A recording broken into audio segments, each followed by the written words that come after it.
Quase 1.000 homicídios de janeiro a maio deste ano, mais de 30% de aumento no número de casos em relação ao mesmo período do ano passado. Por que se mata tanto no Rio Grande do Norte? Crimes de mando, drogas, álcool, violência doméstica, guerra de facções são algumas macrocausas apontadas pelos especialistas no assunto. A sensação que a gente tem é que a vida não vale muita coisa em vários locais da região metropolitana de Natal e no interior do estado. O que fazer? Meu convidado da semana é o coordenador de pesquisas do Óbvio, Observatório da Violência Letal, Ivênio Hermes. Ele conta cada vida perdida por causa da violência.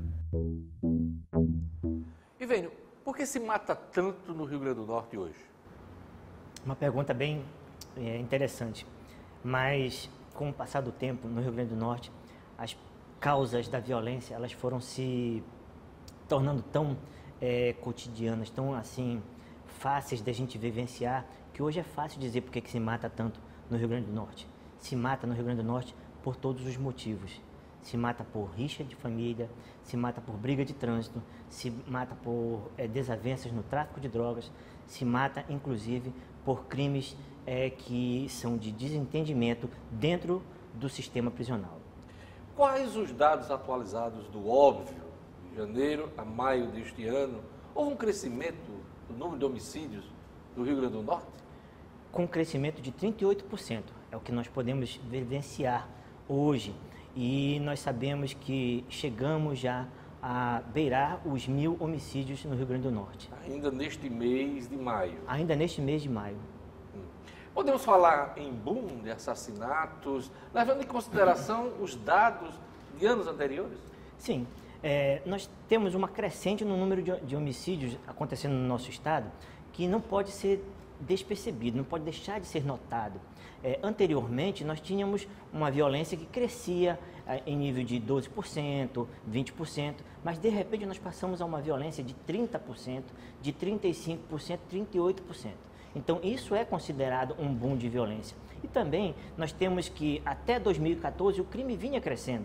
Quando foi em 2015, nós tivemos uma redução que no ano deu em 5,8%, representa mais ou menos 130 pessoas que foram poupadas, vidas que foram poupadas, mas aí veio 2016 e 2017 que saíram crescendo tão forte que esse ano, 2017, é sim considerado um boom de violência no nosso estado.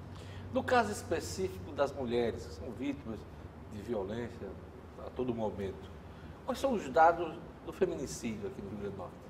Essa pergunta é interessante, Diógenes, até para a gente falar de uma situação que as pessoas confundem, né? Que é o feminicídio e o femicídio. Há diferença? É uma palavra bem próxima, né? Mas para que a gente fique bem qualificado dentro do que a gente entende pelas mortes de mulheres, é bom a gente fazer a diferença. O femicídio é toda morte de mulher de forma violenta, né? Ou seja, todo homicídio de mulher a gente chama de femicídio.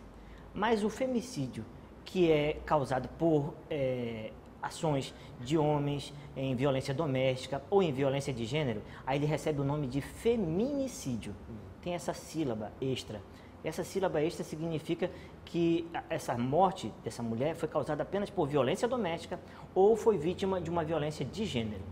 Falando rápido, não dá para ver a diferença. Não percebe-se, né? não se percebe. Mas há alguma diferença nos governos, por exemplo? Sim. Sim, nós temos bastante diferença no trato com esse número. Quando se trata o número geral, tem mais condições de fazer um freio na violência. Quando se trata apenas do número específico do feminicídio, dá uma falsa sensação de redução. Por exemplo, se nós tratarmos de feminicídio, nós temos uma redução de 21% no nosso estado. Mas se nós formos falar de femicídio, que são as mortes de mulheres, nós temos um aumento de 35%. Então você vê como o dado sendo tratado de uma forma diferente, até a mortandade, a criminalidade sendo tratada de uma forma diferente, pode dar resultado estatístico diferente? O Óbvio faz um acompanhamento da dinâmica da violência em várias regiões do estado. Onde é mais preocupante hoje essa questão dos assassinatos? Lembrando do início da nossa conversa, onde você perguntou por que se mata tanto no nosso estado, hoje nós temos diversos focos de violência. Anteriormente nós falávamos de dois focos principais, a região metropolitana, que é onde se concentra 80% da nossa violência do Estado, e a região do Oeste, com especificidade para Mossoró. Historicamente, são os dois grandes focos da violência no Rio Grande do Norte. E são dois polos, né? Cada um num lado do Estado. Mas essa violência, devido ao aporte de políticas de segurança na região metropolitana e em Mossoró, ela migrou. E hoje nós temos lugares onde também acontece violência de forma exacerbada, como Currais Novos, como Caicó, e recentemente nós tivemos um pequeno boom de violência em João Câmara também. Região do Mato Grande, João Câmara, né? E Ceará-Mirim, que vai abrigar agora um presídio estadual. Preocupa, né? Toda a região metropolitana preocupa desde do que aconteceu em Nísia Floresta, no presídio de Alcaçuz. E também devido a inúmeras fugas que foram acontecendo no decorrer dos anos. Tá? Essas fugas, e pessoas que não foram recapturadas, esses criminosos que não foram recapturados, eles estão escondidos, estão atuando nessa região metropolitana. E Ceará-Mirim é um município gigantesco, com muitas áreas que são descobertas, que são áreas rurais e que não há a presença do Estado efetivamente. Quais são as macrocausas da violência no Rio Grande do Norte? Macrocausas são diversas, né? Nós temos bastante macrocausas no nosso estado, inclusive algumas que são diferentes do restante do país. Mas as macrocausas que eu gosto de citar, porque elas trazem uma situação de evidência para o nosso estado, são os crimes de mando e os crimes do narcotráfico. Mas também nós temos violência interpessoal. Por incrível que pareça, no nosso estado se mata muito em desentendimentos, em rixas de gangues de futebol, por exemplo, em rixas de gangues de rua. São violências interpessoais. Se mata também por crime passional, muita violência em crime passional, tanto dentro das relações conjugais quanto em relações que já terminaram. Outra macrocausa que é importante nós citarmos é a violência que vem dos embates policiais. Os embates policiais têm tido uma evidência ultimamente, até porque com a redução do efetivo ao longo do tempo, os policiais ficam cada vez mais suscetíveis à violência da criminalidade e por isso eles vão mais nervosos, mais preparados para um embate dentro de qualquer situação de fiscalização. E nós temos também essa macrocausa.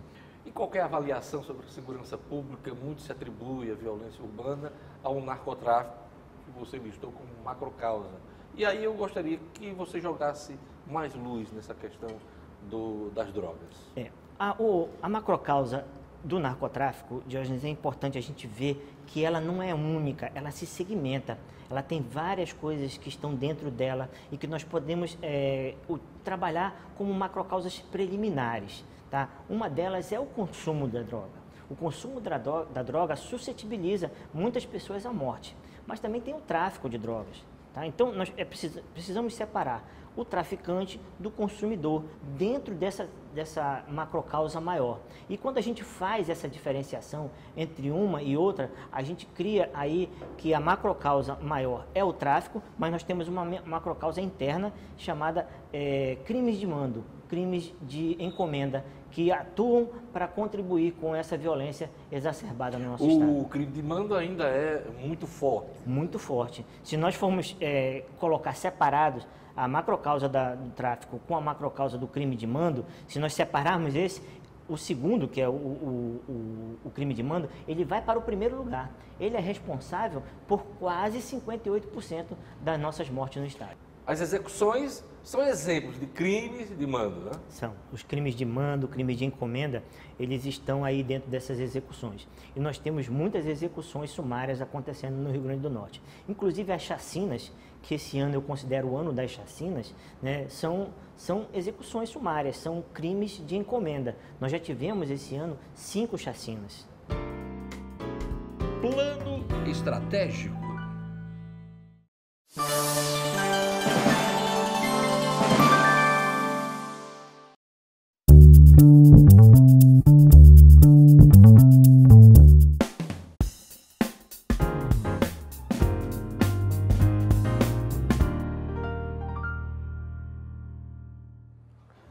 O caos nos presídios tem preocupado muito a população do Rio Grande do Norte, porque a violência de dentro dos presídios chegar às ruas. Isso tem pressionado os números de assassinatos no Rio Grande do Norte? Com certeza. Essa abordagem que você fez, ela é importante para a gente citar até que os crimes que são originados dentro do sistema penitenciário, dentro do sistema carcerário, eles estão fazendo volume aqui fora. São aqueles crimes originados pelas fugas que já aconteceram, e a gente já comentou sobre isso, mas são crimes de mando que saem a ordenação, sai o ordenamento de lá de dentro do sistema penitenciário, além daqueles que ocorrem lá dentro. Nós sabemos que nesses últimos anos, muitas mortes dentro do sistema penitenciário, assassinatos de outros detentos, foram causados por essa rixa que existe entre crimes, entre grupos de crime organizado. E vem, muito se fala em mudança na lei de desarmamento. A arma de fogo continua como principal instrumento letal? Infelizmente, a arma de fogo ela é vista de uma forma um tanto quanto banal e até muitas pessoas associam um certo poder contra o crime utilizando a arma de fogo.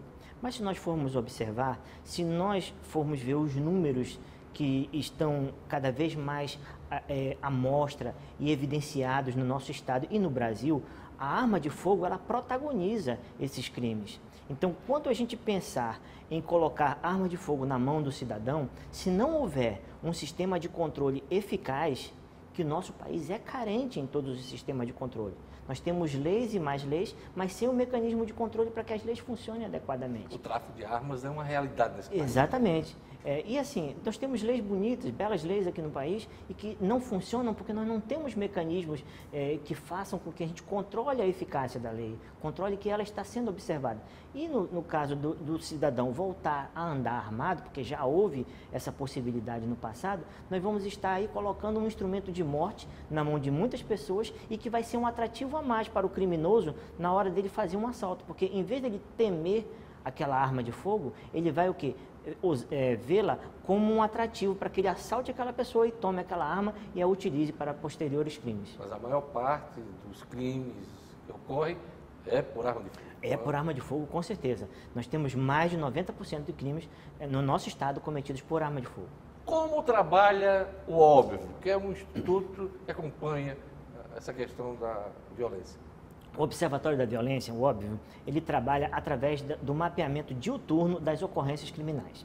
Então, nós trabalhamos com vários bancos de dados que nós mesclamos através da metodologia metadados, uma metodologia criada por Marcos Dionísio, que era do Conselho Estadual de Direitos Humanos. Recentemente falecido. Exatamente, uma referência no nosso estado. Grandes estado. estudiosos da violência aqui no estado. Isso. Aqui a gente homenageia neste programa o grande advogado Marcos Dionísio. Que bom, porque eu considero um mestre. Então, nós começamos a desenvolver juntos essa plataforma de estudos. Então, várias fontes. Então, a gente junta várias fontes. Só que como juntar várias fontes sem repeti-las? Como juntar várias fontes sem cometer o erro de somar, de botar crimes extras ou não colocar crimes que precisavam ser mapeados? Então, essa é a grande beleza da metodologia metadados, porque a gente vai em múltiplas fontes, a plataforma multifonte, procura as informações, interpola essas informações e essas informações se transformam em dados e microdados que vão se transformar em macroinformações para a segurança pública. E quais são as fontes? As fontes são o ITEP, as delegacias de polícia civil, o SAMU, o DataSUS, as fontes jornalísticas. E nós temos também diversos colaboradores sociais, que são pessoas em vários órgãos que nos enviam informações. Há um acompanhamento, inclusive, o crime ocorre, a pessoa fica ferida no hospital, semanas depois morre. Esse dado é registrado pelo óbvio? Sim, esse dado ele é muito bem acompanhado pelo Observatório da Violência, porque o óbvio precisa entender quais as pessoas que sofreram uma violência letal, mas que não foi logo, uma violência intencional, mas que não foi logo letal. E às vezes a pessoa fica sofrendo no hospital por semanas, meses, e quando ela morre não é percebido pela maioria das estatísticas. Nós acompanhamos as pessoas que sofreram violência, tanto ferimento a bala, quanto ferimento por espancamento, quanto por objeto contundente, nós acompanhamos até que realmente nós tenhamos certeza que ela não vai mais sofrer o fator morte devido àquela violência sofrida. Você nasceu no Pará, viveu sua vida, sua formação no Rio de Janeiro, viajou pelo mundo, estudou nos Estados Unidos e veio para o Rio Grande do Norte. até para cumprir uma missão do Fórum Brasileiro de Segurança Pública? Até que ponto a metodologia do Fórum ajuda a fazer um mapeamento da violência aqui no Estado? Na verdade, a metodologia do Fórum é uma metodologia que busca as informações de todas as secretarias de segurança pública e ela transforma essas informações em dados que são perfeitamente equiparados para que sejam devidamente manipulados e transformados em políticas de segurança pública.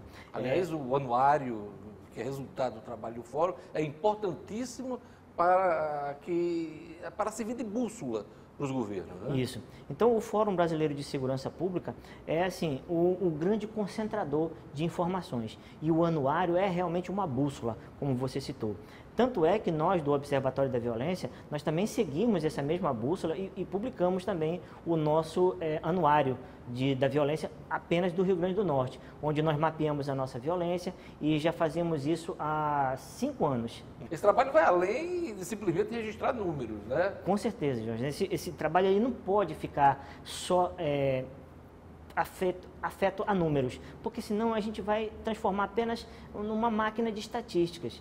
As estatísticas, elas são ferramentas necessárias para que o mapeamento criminal possa gerar informações que sejam utilizadas para a gente deter essa violência, porque de nada adianta só registrar mortes. São números frios, mas não retratam, não mostram a dor das pessoas que ficaram. Nós precisamos fazer com que essa dor seja transformada em soluções, seja transformada em políticas públicas, para que evitemos mais dores no futuro. Você já colaborou com o governo estadual e os governos, de uma maneira geral, seja na esfera federal ou estadual, costumam dizer que estão agindo, que estão investindo na segurança pública. Dá para acreditar nesse discurso? Infelizmente não dá para acreditar nesse discurso, porque investir em segurança pública não é investir só em polícia, não é investir só em polícia na rua. E hoje em dia se tem essa visão de que polícia na rua é que vai fazer com que a violência se reduza. Mas a violência só vai reduzir se nós procurarmos criar políticas públicas para reduzir as diferenças sociais. E essas diferenças sociais não estão sendo trabalhadas pelos governos. Se investe muito em ações policialescas, se investe muito, não estou dizendo que não há necessidade de investir em polícia. Há sim necessidade de investir em polícia, mas deve-se trabalhar de forma interdisciplinar com outras áreas de investimento, na área de saúde, na área social, na geração de empregos. Se nós não trabalharmos essas outras áreas, não se está realmente investindo em segurança pública. Se está investindo apenas em ações policialescas e que não tem uma durabilidade que vá realmente resolver o nosso problema a médio e longo prazo. Esse diagnóstico que você apresentou agora me fez lembrar uma entrevista recente que fiz com a secretária estadual de Segurança Pública, Sheila Freitas, quando ela falava sobre o Ronda Cidadã. O Ronda Cidadã, que é um programa do governo de policiamento ostensivo e tal, mas aliado a ações sociais. E ela disse que, em relação a isso, ainda os governos, tanto o governo estadual como a prefeitura, ainda estavam devendo um entendimento nesse sentido. É por aí? Realmente é por aí. No início da gestão atual, eu escrevi um artigo chamado A Primeira Onda. Nesse artigo eu dizia quais as soluções que não iam durar até o final do governo, justamente porque faltava esse suporte social, esse suporte nas ações sociais, nas ações de resgate da juventude, de ocupação de espaços urbanos, de ocupação de espaços vazios pelo Estado, para evitar que a criminalidade ocupasse aquele espaço. Então, quando se pensa em segurança pública, se pensa nessas duas coisas. E a o Ronda Cidadã, ele precisa do suporte, do segundo suporte, porque se ele não tiver esse segundo suporte que eu chamo de políticas interdisciplinares, de ações interdisciplinares, nós vamos sempre estar correndo atrás de números. E o que se observa, por exemplo, é que se investiu muito na parte de policiamento. E o policiamento, com um determinado tempo e com o passar dos anos, nós estamos perdendo efetivo. Cada vez se aposentam homens, se exoneram policiais e assim nós vamos tendo menos força contra a criminalidade. É isso. O senhor costuma dizer que qualquer governo precisa de um plano estratégico. O governo do Estado do Rio Grande do Norte recentemente anunciou seu plano. Sequer assinou o plano nacional. O que está faltando? Faltam fazer com que esse plano realmente seja exequível. Um plano, para ser execuível, ele precisa dialogar com diversas secretarias. Ele precisa dialogar, inclusive, de um diálogo, inclusive, da Secretaria de Segurança Pública com a Secretaria de Justiça. Quando você não trabalha um plano de segurança pública que vise também a Secretaria de Justiça, de onde nós já falamos, que vem através do sistema carcerário, que vem uma grande violência para o lado de fora, nós não temos condições de resolver o nosso problema de segurança pública. Planos estratégicos, eles precisam ser criados sabendo exatamente quanto temos para investir, aonde serão investidos, quais serão, inclusive, os mecanismos de aferição a curto, médio e longo prazo daquele plano. Quando eu não tenho essas três coisas agindo dentro de um plano, na verdade, eu tenho sonhos que realmente se realizarão ou não, porque vamos depender de programas que virão, vamos depender de mudanças de governo, vamos depender de acordos com o governo federal, de acordos com o governo municipal. Um plano, ele se traça através desta visão de execuibilidade. Se você não tem dinheiro para investir, se você não tem material humano para trabalhar neste plano de segurança pública, você não tem realmente um plano de segurança pública. Então, este que foi apresentado pelo governo estadual, na sua avaliação, não é execuível? Não é execuível e não é um plano de segurança pública. Para mim, é apenas um plano que se visa estabelecer no Estado se houver investimento federal, se houver um acordo. Tem muitos SIs dentro do plano. Esses SIs, infelizmente, fazem com que o plano não seja execuível. A resolutividade dos governos no combate à violência é muito baixa. Por quê? Porque não há investimento em uma das causas da retroalimentação da violência, que é a impunidade. É preciso haver investimento em polícia civil, é preciso haver investimento em polícia técnica. A polícia técnica, para gerar informações, para gerar provas para a Polícia Civil poder trabalhar. E a Polícia Civil precisa de material humano, precisa de mais agentes, precisa de mais escrivães, mais delegados, para que ela possa dar conta das investigações de toda essa criminalidade que ocorre. Muito se discute a eficácia das polícias, porque poucos são punidos, levados a júri, quando ocorrem homicídios. Mas a eficácia da polícia de hoje, ela está exatamente atrelada ao investimento que se faz nela. Então, se eu não posso cobrar de uma polícia que não recebe nenhum investimento, nem material humano, nem equipamento, nem reposições, eu não posso cobrar dela um grande índice de resolutividade. Porque se eu tivesse realmente policiais atuando, então eu teria essa solução que se quer tanto. Sem isso, nós não vamos resolver nada, nós vamos continuar patinando nessa cobrança de que se faça alguma coisa, de que se obtenha números positivos, e nós não vamos conseguir alcançar esses números. Para encerrar, uma curiosidade. Você passa o dia todo em contato com números de violência, homicídios. Dá para dormir direito? Dá para dormir sim. Dá para dormir porque eu uso como meio de fuga escrever. Eu gosto de escrever e já escrevi alguns livros, inclusive eu escrevo muita poesia. A poesia faz com que eu me liberte um pouco desse mundo de violência e comece a perceber um pouco também a realidade das pessoas em termos de relacionamento e em termos de humanidade. É isso aí, eu queria agradecer a entrevista do Ivênio Hermes, do Óbvio, e parabenizar pelo trabalho que o Instituto vem fazendo no acompanhamento da violência aqui no nosso estado. Obrigado, Ivênio. Muito obrigado.